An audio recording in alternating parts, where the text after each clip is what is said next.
Hello student, welcome to my channel Sarman lecturer. आज के इस वीडियो में मैं आपको बताऊंगा जीवन परिचय रामचंद्र शुक्ल जी का, जो बोर्ड एग्जाम के लिए बहुत ही ज्यादा इंपॉर्टेंट है।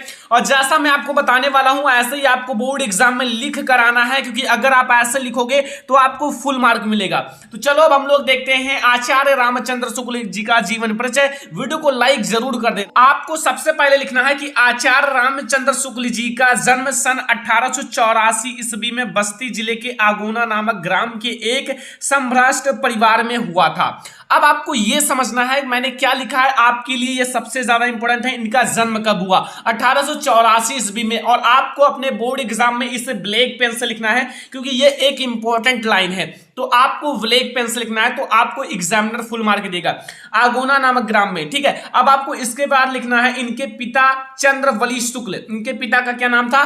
चंद्रवली शुक्ल। मिर्जापुर में कानूनगो थे, ठीक है। और फिर आपको लिखना है कि इनकी माता अत्यंत विदुषी और धार्मिक थी। जो इनकी माता जी थी वो अत्यंत विदुषी एवं धार्मिक थी, बहुत ही ज्यादा विद्वान थी और धार्मिक थी। ओके। और इनकी जो आचार्य रामचंद्र शुक्ल जी की प्रारंभिक शिक्षा दीक्षा है, मतलब जो प्रारंभ की शिक्षा है ना, कहां हुआ? प्रारंभिक शिक्षा दीक्षा अपने पिता के पास जिले के राठ तहसील में हुई। और उन्होंने मिशन स्कूल से 10वीं की परीक्षा उत्तीर्ण की। जो आचार्य रामचंद्र शुक्ल जी हैं वो मतलब 10वीं की परीक्षा किस स्कूल से किया? मिशन स्कूल से किया। आपको ऐसे बोर्ड एग्जाम में लिख कर आना है, आपको फुल मार्क 100% मिलेगा, एक भी नंबर नहीं कटेगा। और मैं आपको सबसे सरल भाषा में बता रहा हूं, ऐसा आपको कोई नहीं बताएगा। ये मैं आपको सबसे सरल भाषा में बता रहा हूं, आपको चुटकियों में याद हो जाएगा। ध्यान से देखना, ठीक है। आपको मिशन स्कूल से 10वीं की परीक्षा उत्तीर्ण की। फिर क्या हुआ? उत्तीर्ण करने के बाद गणित में यानी कि मैथ में कमजोर थे आचार्य रामचंद्र शुक्ल जी। तो गणित में कमजोर होने के कारण आगे नहीं पढ़ सके। मतलब इनकी गणित जो थी वो मजबूत नहीं थी, कमजोर थी। तो गणित में कमजोर होने के कारण ये आगे नहीं पढ़ सके। ओके। और इन्होंने FA यानी कि इंटरमीडिएट की शिक्षा इलाहाबाद से ली थी। मतलब इन्होंने जो इंटरमीडिएट है उसकी शिक्षा इलाहाबाद से ली है। और जैसे हाई स्कूल की शिक्षा मिशन स्कूल से लिया था और जो इंटर की शिक्षा है वो इलाहाबाद से ली थी। किंतु परीक्षा से पहले ही विद्यालय छूट गया। मतलब परीक्षा देने से पहले ही इनका विद्यालय छूट गया। आचार्य रामचंद्र शुक्ल जी का विद्यालय छूट गया। इसके पश्चात क्या हुआ कि इन्होंने मिर्जापुर है के न्यायालय में नौकरी आरंभ कर दी। मतलब जब इनका स्कूल छूट गया तो अब इनके पास कोई ऑप्शन नहीं बचा था, तो ये नौकरी करना स्टार्ट कर दिए।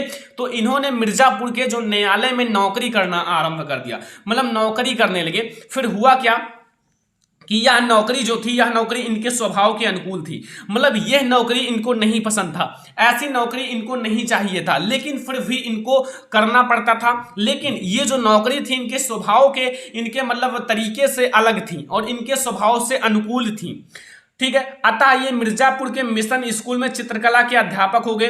फिर क्या हुआ कि ये इस नौकरी को छोड़कर मिर्जापुर के जो मिशन स्कूल है, मिशन स्कूल में चित्रकला के अध्यापक हो गए। जो चित्रकला पढ़ाते हैं उनका अध्यापक हो गए। मिर्जापुर के जो मिशन स्कूल है उसमें चित्रकला के अध्यापक हो गए।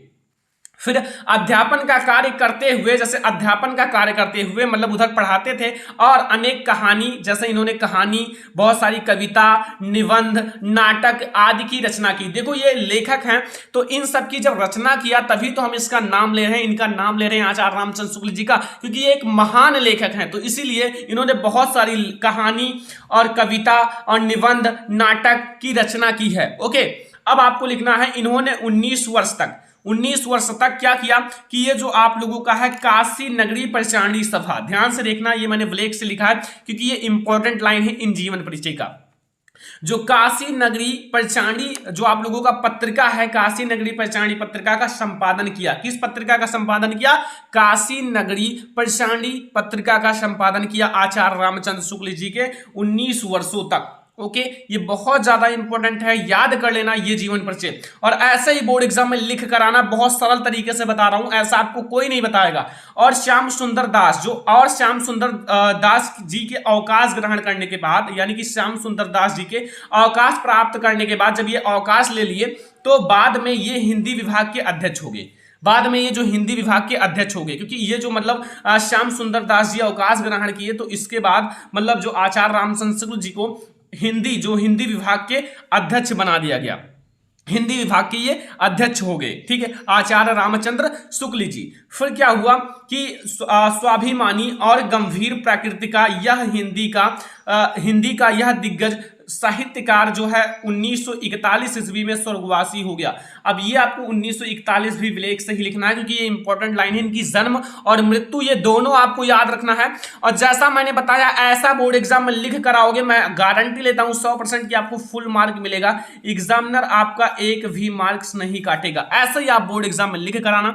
आप लोगों का जो इंपॉर्टेंट लाइन है, लाइक कीजिए 1884 में इनका जन्म हुआ, तो इनको आपको ब्लैक से लिखना है ताकि एग्जामिनर का फोकस जाए, आपको याद हो तो आप अच्छे से लिखना। ऐसे ही आप लोग नोट कर लो और ऐसे ही बोर्ड एग्जाम में लिख कर आना। और आप लोगों से इनकी रचनाएं भी पूछी जाती हैं 1 मार्क का, तो रचनाएं आप लोग हेडिंग डाल देना नीचे कॉपी में और ब्लैक से अंडरलाइन कर लेना। केवल ब्लैक एंड ब्लू पेन का यूज बोर्ड एग्जाम में करना है, ये याद रखना। ठीक है, अब आप लोगों को इनकी रचनाएं लिख देना। जैसे इनकी जो महत्वपूर्ण निबंध है, इनकी जो चिंतामणि है, बहुत ज्यादा इंपॉर्टेंट रचना है ये। चिंतामणि जो है इनकी बहुत ही इंपॉर्टेंट रचना है। आपके 1 नंबर में कभी कभी पूछा जाता है चिंतामणि किसकी रचना है, तो आप लोगों को बताना है आचार्य रामचंद्र शुक्ल जी का। और विचार विधि ये भी इनकी एक निबंध है, बहुत ही प्रसिद्ध दोनों निबंध हैं जो कि आचार्य रामचंद्र शुक्ल जी का।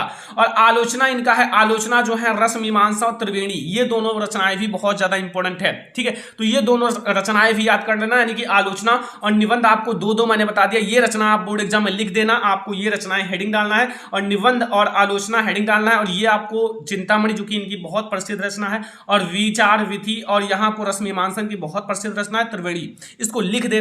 फिर आपको एग्जामिनर फुल मार्क देगा। यह है हमारा आचार्य रामचंद्र शुक्ल जी का जीवन परिचय। अगर और भी जीवन परिचय चाहिए तो कमेंट करना। अगला जीवन परिचय मैं जयशंकर प्रसाद जी पर बनाऊंगा।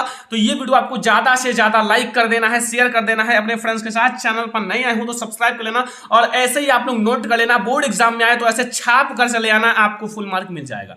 ओके, तो ये है हमारा आज का सबसे महत्वपूर्ण वीडियो को लाइक कर देना, शेयर कर देना अपने फ्रेंड्स के साथ। चैनल पर नए हो तो सब्सक्राइब कर लेना। फिर हम लोग मिलेंगे नेक्स्ट इंपॉर्टेंट वीडियो में, तब तक के लिए धन्यवाद।